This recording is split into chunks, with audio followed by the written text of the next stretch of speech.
If October rolls around and you feel like someone unplugged your soul, leaving you hollowed out and flat, believe me, I know that feeling. That was my reality year after year. As the days grew shorter and the light faded, I wasn't just tired in a way you are after a long day. I was disappearing piece by agonizing piece into a gray, joyless existence. The world outside kept spinning, but I felt trapped in amber. Then, almost by accident, a tiny, unassuming $12 bottle of something I'd ignored for years, something so simple it almost felt ridiculous, started handing me my life back. It sounds too good to be true, right? But sometimes the biggest breakthroughs hide in the most unexpected and often cheapest places. Life is always moving, like waves on the ocean. Some rise gentle, some crash hard, but every wave carries the chance to begin again. I'm Vanessa, and welcome to Waves of Change, a space for mindset, mindfulness, and the things that truly matter. Together we'll pause, breathe, and remember, you're never too late, and your peace is never too far. For years, I used to treat winter like a prison sentence, a long, unavoidable stretch of solitary confinement for my spirit. The moment those vibrant autumn leaves turned crispy brown, the clock jumped back, stealing an hour of precious daylight, and just like that, boom, my brain flipped a dimmer switch. It wasn't a gradual fade. It wasn't an abrupt plunge into profound emotional twilight. By December, I was a human slug. Truly, my drive vanished, my joy disappeared, and the thought of leaving the couch felt like an Olympic feat I was simply not equipped for. Every task, every interaction, every ray of hope seemed to require an energy I simply didn't have. I tried everything, or so I thought. Therapy offered a sliver of relief, helping me navigate the tangled emotional landscape. Light boxes, those bright beacons of artificial sunlight, they helped a little bit too, nudging my circadian rhythm back into some semblance of order. But despite my best efforts, that suffocating cloud never truly lifted. It clung to me thick and insistent, from late autumn all the way through early spring. I chalked it up to being just how I am, a genetic predisposition to seasonal misery, a cruel trick of nature. Then, one unremarkable day, my doctor ran a routine blood panel. You know, the standard checkup you get. A few days later, the results pinged my inbox. Most numbers were fine, but one stood out. My vitamin D level came back incredibly low. The doctor's office called and the nurse, bless her heart, put it bluntly, technically, your level is so low, we can't believe you're still upright. It was a wake-up call for me. Could this tiny vitamin, this forgotten nutrient, be the missing piece to my perennial winter blues? I started supplementing the very same week. What did I have to lose, right? Besides another winter of gloom?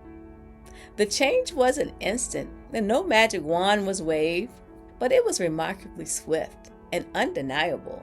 10 days later, I caught myself genuinely laughing at a podcast during my morning commute. A full-force belly laugh, not just a polite chuckle. It felt foreign, yet wonderfully familiar. 4 weeks after that, I found myself lacing up my hiking shoes, getting ready to go up Stone Mountain near Atlanta, Georgia. I hadn't even considered doing this in the fall months before. The world looked brighter, sounded clearer, and felt, well, possible again. Now, I'm not here to promise you fairy tale endings or a cure-all for every struggle life throws your way. Life is messy and mental health is complex, but what I am promising you is evidence, real-world experience, and the science behind why this humble, often overlooked vitamin might just be the missing piece in your brain chemistry, especially when the sun decides to take its annual vacation. Today, we're going to unpack why the cheapest, most accessible, and mostly ignored vitamin could be your secret weapon against the winter blues, and perhaps even against something far more insidious: seasonal affective disorder, SAD. Let me be crystal clear about something right from the start. Seasonal affective disorder, or SAD, isn't just the blues. It's not simply feeling a little bit down because it's cold outside or because the holidays are soon to be over. SAD is a diagnosable, clinically recognized form of depression, a predictable cyclical slump that hits like clockwork, typically setting in around September and lingering stubbornly until April, depending heavily on where you live on the planet. The further north or south you are from the equator, the more pronounced and challenging those dark winter months become. The hallmark of SAD are strikingly consistent and profoundly debilitating. We're talking about intense, almost insatiable carb cravings that leave you reaching for every comfort food imaginable, never truly feeling satisfied. We're talking about mornings where your limbs feel weighted with lead, making the simple act of getting out of bed an epic struggle against an invisible force. There's the pervasive desire for social hibernation, an urge to retreat from friends, family, and anything that requires outward energy, preferring the solitude of your own couch. And then there's the weird, persistent ache behind your eyes, like you're always on the verge of tears, a dull, nagging pressure that mirrors the emotional weight you carry. It's a genuine form of depression, and it impacts millions.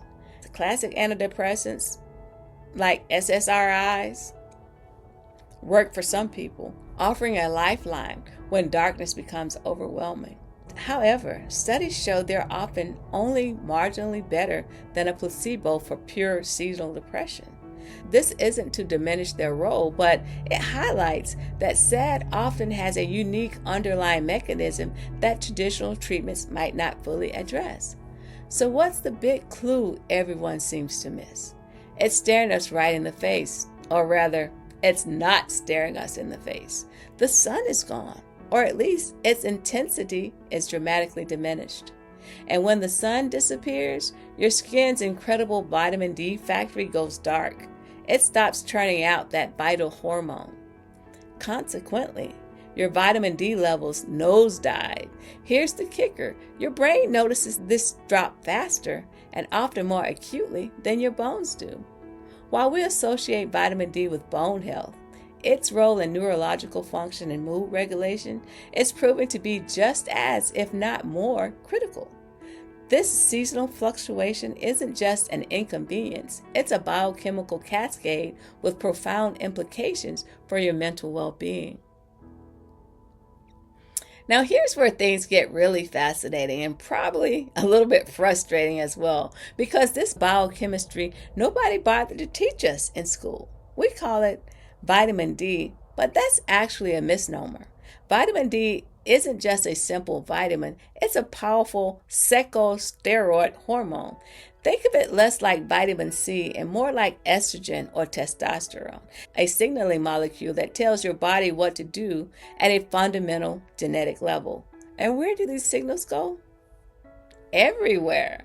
Receptors from this tiny hormone live in over 37 different tissues throughout our body. Crucially for our discussion, these receptors are densely packed in every mood hub of your brain. We're talking about areas like the hippocampus, the prefrontal cortex, and the hypothalamus, the control centers for emotional, memory, and cognitive function. When vitamin D in its active form knocks on these receptors, it doesn't just sit there, it flips genetic switches, activating genes that are directly involved in building and regulating critical neurotransmitters. Which neurotransmitters, you ask? Oh, just the ones that essentially dictate your emotional landscape: serotonin, dopamine, and GABA. Serotonin, often called the feel-good neurotransmitter, plays a key role in mood, sleep, appetite, and social behavior. Dopamine is all about reward, motivation, and pleasure. And gamma, that's your brain's primary inhibitory neurotransmitter, helping to calm and regulate neural activity, preventing anxiety and promoting relaxation. So when your vitamin D levels are low, what happens? You have less raw material, less instruction, and less fuel for this intricate feel-good chemistry. Think of it like trying to bake a delicious loaf of bread without any flour. You could have the best yeast in the world, the finest water, and the perfect oven temperature. But if you don't have that essential ingredient, nothing is going to rise. Your brain, in essence. It's trying to bake a happy mood, but it's missing a core component.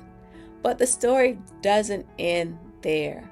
Low vitamin D isn't just about missing the ingredients. It also contributes to chronic inflammation, another silent saboteur of mental health. Inflammation isn't just about swollen joints, y'all. It's a systemic response that, when chronic, can directly impact brain health. Elevated inflammatory markers have been linked to depressive symptoms, and guess what? Low vitamin D levels exacerbate this. When your brain is swimming in a pro-inflammatory soup, your neurons literally start to shrink their branches, making it harder for them to communicate effectively. This can lead to reduced neurogenesis, the growth of new brain cells, and impaired synaptic plasticity, which is your brain's ability to adapt and change. The clinical evidence supporting this isn't just theoretical, it's robust. A groundbreaking 2020 meta-analysis meticulously reviewing 25 randomized controlled trials found something truly remarkable. This extensive research demonstrated that raising serum 25-hydroxy-D levels above a healthy threshold of 30 nanograms per milliliter could cut depressive symptoms by a staggering 41% on the Hamilton Depression Rating Scale. 41%. That's not wishful thinking, a fleeting hope, or anecdotal evidence. That's hard-hitting statistics published in a reputable scientific journal, pointing to a profound and measurable impact. This isn't just about feeling a little better. It's about making a significant dent in the severity of depressive symptoms, all thanks to a hormone our bodies are designed to make with a little help from the sun. Now, isn't that cool? So you might be thinking, well, I take a multivitamin. I'm covered, right? Yes and no. Here's the cold hard truth. For the vast majority of people struggling with seasonal mood dips, your standard over-the-counter multivitamin simply isn't enough. Most multis contain a paltry 400 to 800 IU international units of vitamin D. While that dose might be sufficient to keep rickets at bay in children, it's tragically inadequate for addressing the complex biochemical needs of your brain when it comes to mood regulation. It's like bringing a squirt gun to a 5-alarm fire, well-intentioned but utterly ineffective. To truly move the needle of your blood levels, to shift from a deficit 15 nanograms to a therapeutically beneficial 35 nanograms, the average adult needs a substantial boost. We're talking roughly 1,000 IUs of vitamin D for every 10 nanograms increase you're aiming for. So if you're starting with the low 15, I started with 11, and want to hit 35, you're looking at needing an additional 2,000 IU daily just to get to the baseline. That means 2,000 IU daily is often the absolute basement dose for maintaining adequate levels, and frankly, many people, myself included, need it closer to 4,000 IUs or even more to truly thrive. But it gets more complicated. Your individual requirements aren't universal. Factors like obesity, darker skin, and common genetic factors can double or even triple your daily vitamin D needs. Why? Because fat cells can sequester vitamin D, making it less bioavailable. Darker skin, rich in melanin, acts as a natural sunscreen, significantly reducing the amount of UVB radiation that penetrates to synthesize vitamin D. And certain genetic predispositions can make your body less efficient at processing or utilizing the vitamin D you do get. This isn't about blaming anyone. It's a simple biological reality. Given these variables, how do we figure out your optimal dose? There's only one reliable way: blood work. You absolutely need to get your 25 hydroxy vitamin D levels tested. This isn't a shot in the dark, it's precision medicine. Guessing your dose is like trying to bake a cake without measuring cups. You might get lucky, but more often than not, you'll end up with a mess. Once you have those numbers, though, you can dial up your supplementation with accuracy. What's the target? Aim for a serum level, that's your blood work level, between 40 and 60 nanograms per milliliter. Why this range? This is where the data consistently shows the lowest all-cause mortality, which means people with levels in this range tend to live longer, healthier lives. And that's what we want. More importantly, for our discussion, it's also the sweet spot where most mood studies, particularly those investigating SAD and general depression, demonstrates the most significant benefits. It's not just about avoiding deficiency, it's about optimizing your levels for peak mental and physical performance.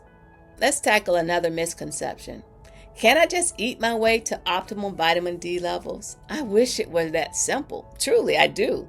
But when it comes to vitamin D, relying solely on food sources is, for most people, an exercise in futility. Take salmon, for example, often touted as a rich source of vitamin D. A healthy 3-ounce serving of wild-caught salmon provides about 450 IUs. That's a good start. But remember our target. Many people need 2,000 to 4,000 daily. To hit even the lower end of that range, you need to eat roughly 5 servings of salmon every single day. That's a fillet for breakfast, lunch, dinner, plus a couple of snacks thrown in. Economically, it's unsustainable for most people, and frankly, who wants to eat that much salmon? What about fortified milk? A common source for many, but a single cup typically offers around 120 IU. To reach 2,000 IU from milk alone, you'd be chugging approximately 20 cups of milk daily. Good luck keeping your bones and your toilet both happy with that kind of dairy intake. Other fortified foods like cereal or orange juice offer similar, even lower amounts per serving. They're designed to prevent severe deficiency, not to optimize your levels for mood and overall health. But what about the sun, you might ask? And it's a valid question. The sun is, after all, our primary natural source of vitamin D. However, there's a crucial geographical and seasonal caveat.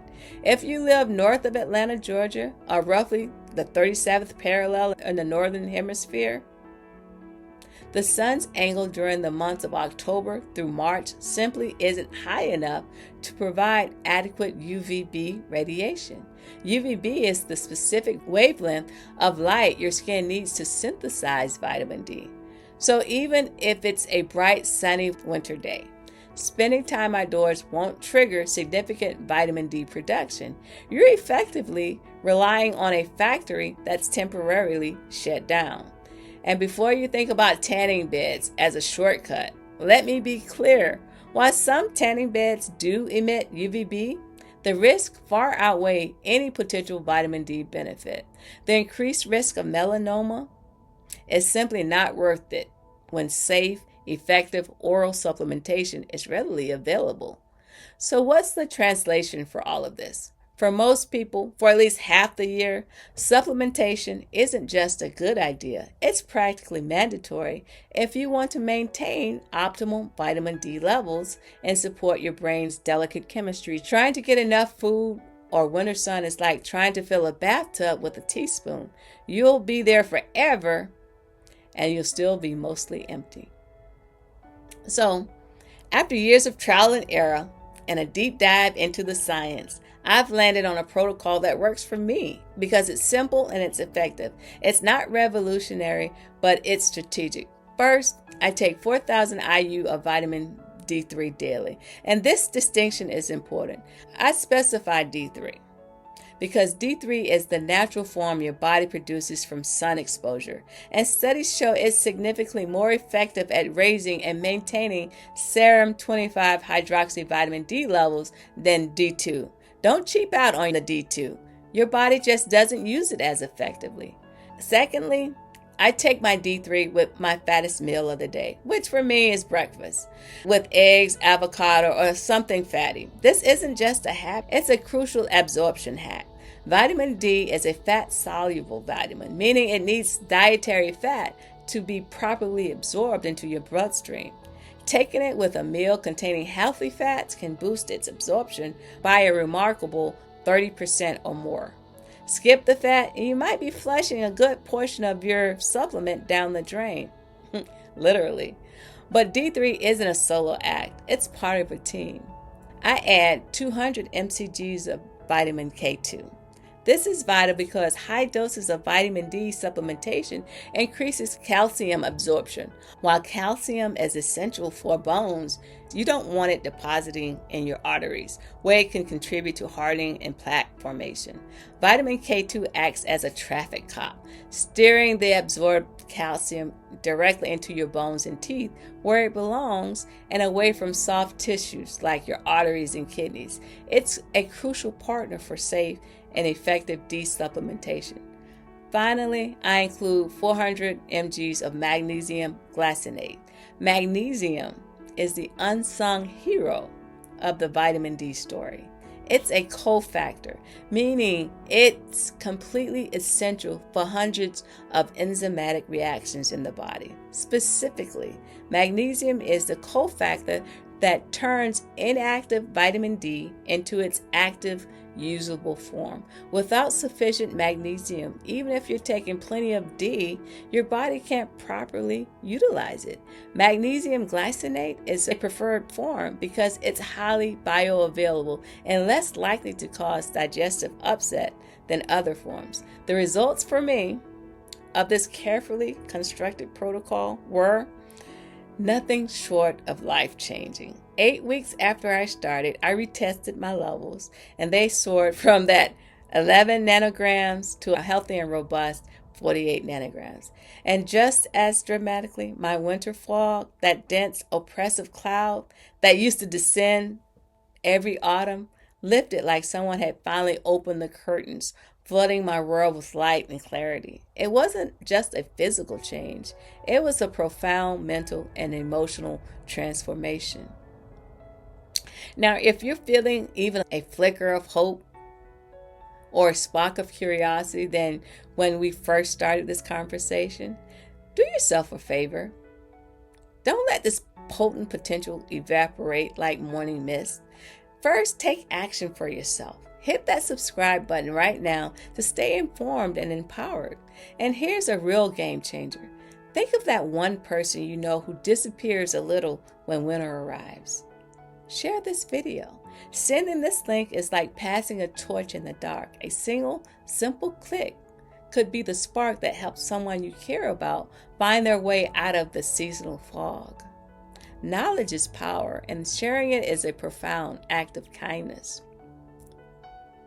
Now let's cut through some of the noise and misinformation surrounding vitamin D, because there are a few persistent myths that can prevent people from getting the help they need. Myth number 1, vitamin D toxicity is common. This is perhaps the most common and most fear-mongering myth out there. The truth, vitamin D toxicity or hypervitaminosis D is exceedingly rare, especially from oral supplementation. You'd have to consume truly astronomical doses for an extended period to reach toxic levels. The lowest observed adverse effect level, meaning to the point which any negative effect has been observed in studies, is generally considered to be 10,000 IUs daily sustained for at least 6 months. Even then, the symptoms were often mild and reversible. Most people worry about 2,000 or 4,000 IUs, which is well within safe boundaries for the vast majority. You're far more likely to be deficient than to experience the toxicity levels. Myth number 2, you'll get kidney stones if you take too much vitamin D. This myth often goes hand in hand with the toxicity concern. Yes, vitamin D does increase calcium absorption, and high levels of calcium levels can contribute to kidney stones. However, this typically happens only if you ignore proper hydration and, crucially, if you neglect your cofactors, especially the K12 and the magnesium. As discussed, K12 ensures calcium goes to your bones, not soft tissue, and magnesium is vital for proper calcium metabolism. If you hydrate adequately and include these essential cofactors, the risk of kidney stones from sensible vitamin D supplementation is extremely low. It's about balance, not just one isolated nutrient. Myth number 3, dark skin protects against SAD. Not true. This is a particularly harmful myth because it overlooks a significant health disparity. While it's true that people with darker skin have higher melanin content, which offers natural protection against sun damage, it also acts as a natural block against UVB radiation. This means individuals with darker skin are significantly less efficient at synthesizing vitamin D from sun exposure. Consequently, they are at higher risk of vitamin D deficiency and often require double the dose of supplements compared to fair-skinned individuals to reach optimal levels. Darker skin can actually be a risk factor for deficiency-related mood issues. Myth 4, light boxes replaces vitamin D. SAD lamps or light boxes are fantastic tools for managing seasonal depression, especially for resetting the circadian rhythms and boosting mood. They work by mimicking bright outdoor light, signaling to your brain that it's daytime, which can help regulate sleep and wake cycles and influence neurotransmitter production. However, here's the critical distinction. Commercial SAD lights do not emit UVB radiation. They are designed to deliver visible light, not the specific wavelengths needed for vitamin D synthesis. So while the light box can be a powerful ally in your fight against SAD, it's utterly useless for producing a single molecule of vitamin D. Now, it's easy to think of SAD as an adult problem, but the truth is, seasonal mood shifts start much younger than we often realize. In fact, rates of SAD in adolescence jump by a staggering 500% above the 37th parallel, highlighting how profound geographical location and light exposure impacts developing brains. Kids aren't immune to the winter trap. They just might express it differently, perhaps by increased irritability, difficulty concentrating in school, or sudden disinterest in activities they once loved.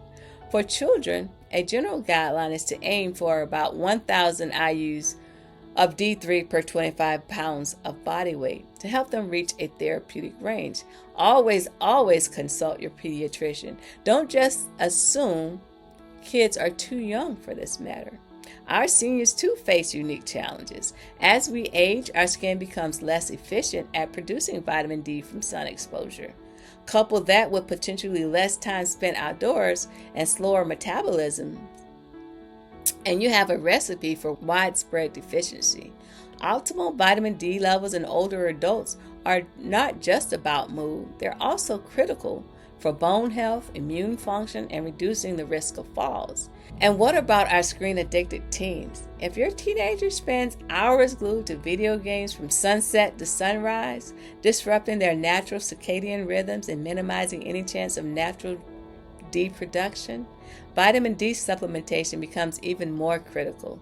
Clinical trials have even shown that combining vitamin D with a dawn-simultaneous alarm clock, one that gradually brightens the room before wake-up time, can cut school absences due to seasonal low mood by a remarkable 28%. This isn't just about making them happier. It's about supporting their academic performance, their social engagement, and their overall developmental well-being during these crucial formative years. Every age group has its specific needs, but the underlying biochemical requirement for vitamin D remains universal. Okay, but let's be responsible here. While vitamin D is a phenomenal tool, it's important to remember it isn't a unicorn. It's not a magical cure-all for every single type of depression or mental health challenge. If your depression is moderate to severe, if you're experiencing thoughts of self-harm, or if your symptoms are significantly impacting your ability to function, please combine your vitamin D strategy with professional help. A therapist, a psychiatrist, or a medical doctor can provide the comprehensive support and treatment plan you need. Vitamin D can be a powerful adjunct, but it rarely replaces the need for professional guidance in more serious cases. There are also specific medical conditions where vitamin D supplementation needs careful oversight. For example, some people have diseases where the body overconverts vitamin D into its active form. In these cases, even moderate doses of vitamin D can lead to dangerously high calcium levels. These folks need specialized care from an endocrinologist, not a DIY approach. That's why getting the doctor involved, especially if you have underlying health issues, is always a smart move. I cannot stress this enough. Get a doctor involved. Finally, a word of caution for those on certain medications. If you're currently taking medications for a heart condition or for high blood pressure, you absolutely must loop your cardiologist or your prescribing physician into this loop. Both of these medications can interact with vitamin D and calcium levels, potentially leading to complications. Always, always, always discuss any new supplement regimen with your healthcare provider, especially if you have pre-existing conditions or are on certain prescription medications. This isn't about fear-mongering. It's about practicing safe, informed self-care. Now, to make this actionable, here's your straightforward, step-by-step letter to brighter winners and better mood. 1. Get labs done. See your healthcare provider.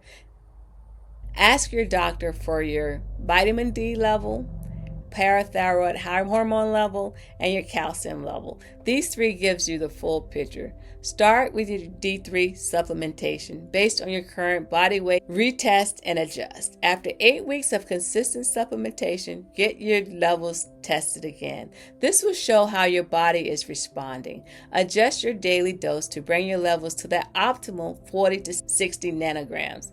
Don't forget to add your cofactors. Incorporate 200 of vitamin K2 and 400 of magnesium glycinate daily. These are crucial partners for your D's effectiveness and safety.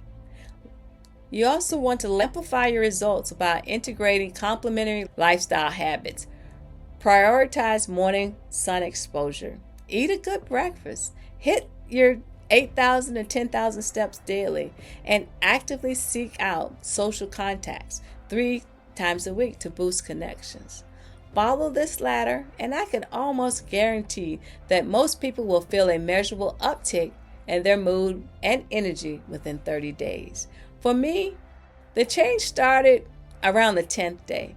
It's not about magic, it's about methodical, evidence-based action. For far too long, winter used to feel like a thief for me, systematically robbing me of half a year, leaving me feeling depleted, detached, and utterly joyless. I genuinely believed my brain was broken, that I was somehow fundamentally flawed, destined to endure those long, dark months and a state of perpetual gloom. Turns out, my brain wasn't broken at all. It was just dark inside, literally and biochemically speaking.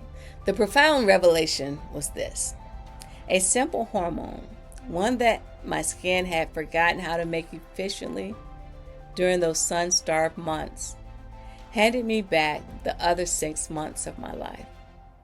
It wasn't a complex pharmaceutical or an arduous therapy regimen. It was a humble, inexpensive supplement that reignited the internal spark I thought had been extinguished forever. If you remember one single thing from our time together today, let it be this: your seasonal dread, that heavy, oppressive feeling that descends with the autumn leaves, isn't a moral failure. It's not a sign of weakness or a character flaw. More often than not, it's a biochemical gap, a measurable, targetable, and fixable imbalance that you can address for mere pennies a day. So take that first courageous step. Ask for the lab test. Swallow that small, powerful capsule. Book the follow-up appointments to track your progress. And when that first day grows short and the world outside turns gray, you might find yourself smiling, maybe even laughing. Hey, y'all, I'm Vanessa, and this is Waves of Change. Thank you for joining me today, and I hope this helps at least one person. Hey, hit that subscribe button, and remember, you're never too late, and your peace is never too far. Bye now.